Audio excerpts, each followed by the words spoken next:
Hello and welcome to The Telescope. Every week we bring you a fresh insight from the biggest car market in the world. We are about 8 days to NIO Day. This is a very early, exclusive early peek at the upcoming NIO ET9. Yes, you hear that correct. It's 9, which represents the very best of the technical boundaries and then some. I'm standing here and not at the front for a very good reason, because only from this angle that you can tell this is a very different vehicle to all of the existing NIOs. From the front, maybe slightly less so.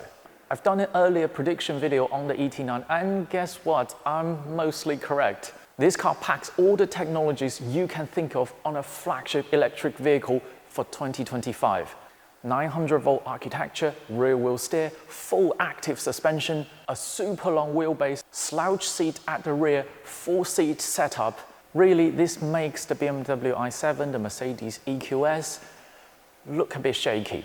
Here at the front is, I think, this car's biggest challenge. It doesn't look like a 9 Series NIO. I've heard many different interpretations of this front end. Some people refer to it as a fully grown-up ET5. Some people call it a enlarged EC7. I can definitely understand those interpretations, and I think that's a slight shame. This exterior, especially this front, doesn't do justice of what's packed inside. Really, every kind of technology you could think of on a high-end electric vehicle, and it looks like a slightly updated EC7. That was my initial reaction. Having looked at the footage for a few days, my thoughts on this body style have not changed. It's too small of a step for a flagship on NIO's current styling. Yes, from the side view you can tell the ET9 is a jacked up ultra-luxury saloon. A ground clearance of 200mm means the ET9 has more ground clearance than the ES8, BMW iX and the Mercedes EQS SUV. Actually, the ET9 looks like a combination of Audi's Active Sphere and Grandisphere concept.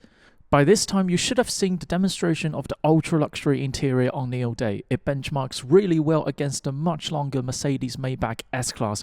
We weren't allowed to take footage of the interior on the day. On the chip, which is arguably the biggest highlight of the car, again, we weren't given full information on the chip because the briefing was held on December the 15th, but still we can confirm this is a single chip capable of over 1,000 trillion operations per second, 500 billion transistors, and manufactured by TSMC's 5nm technology. I'm going to modify a quote from Elon Musk when he unveiled the FSD computer.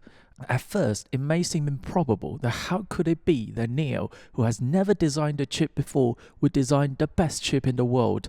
But that is objectively what has occurred. Not best by a small margin, best by a huge margin. NIO's biggest challenge is time. Sustaining public interest on the ET9 throughout 2024 is a huge challenge.